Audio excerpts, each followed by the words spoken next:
Humans truly are one of the most fascinating species on the planet Earth. We separate ourselves from other species in the animal kingdom by asking questions that we often can't find ourselves answering. What lies beyond our solar system? What are the edges of the universe like? What happens after death?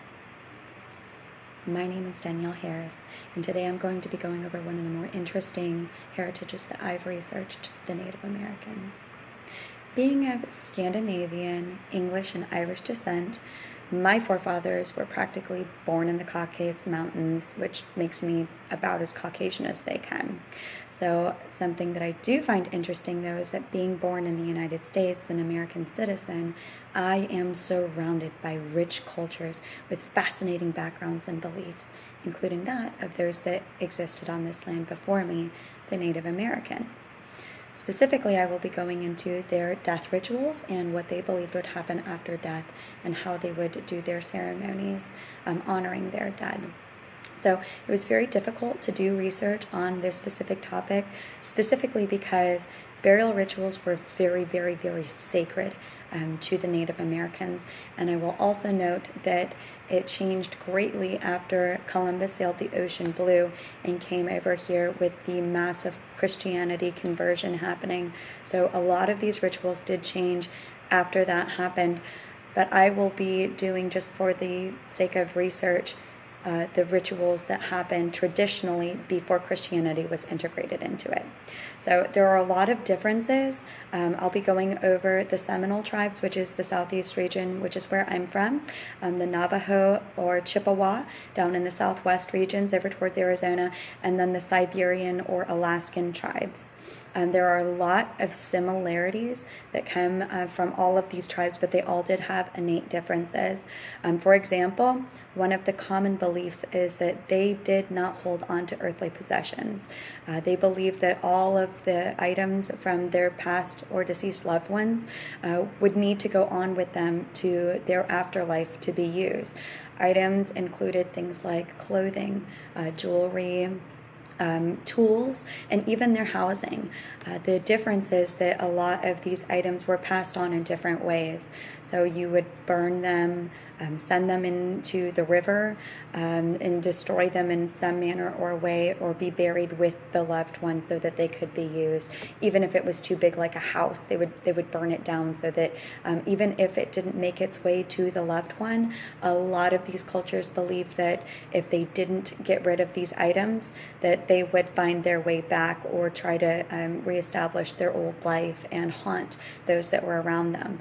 You see this specifically in the Navajo or Chippewas. They were afraid of death. They believed that the dead were jealous of the living. They believed that they wanted to come back and relive their life. So almost immediately after death, bones were burned.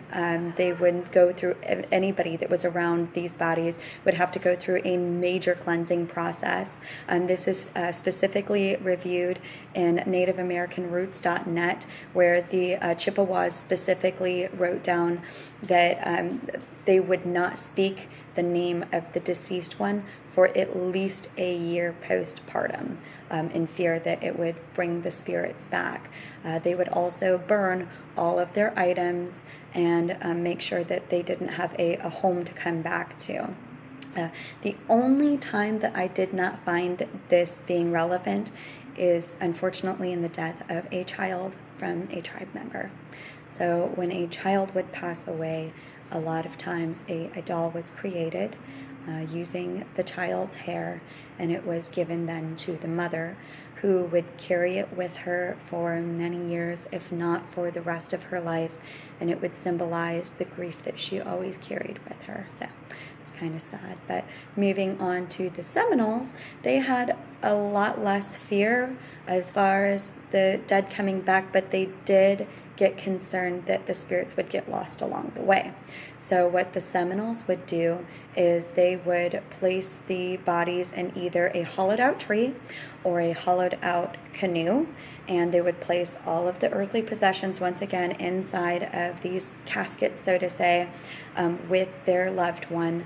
And it would start with the most important of items.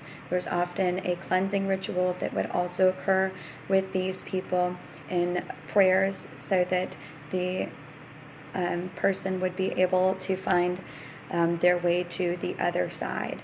Whenever that wasn't able to happen, then they believed that the spirit would find their way back and once again haunt them.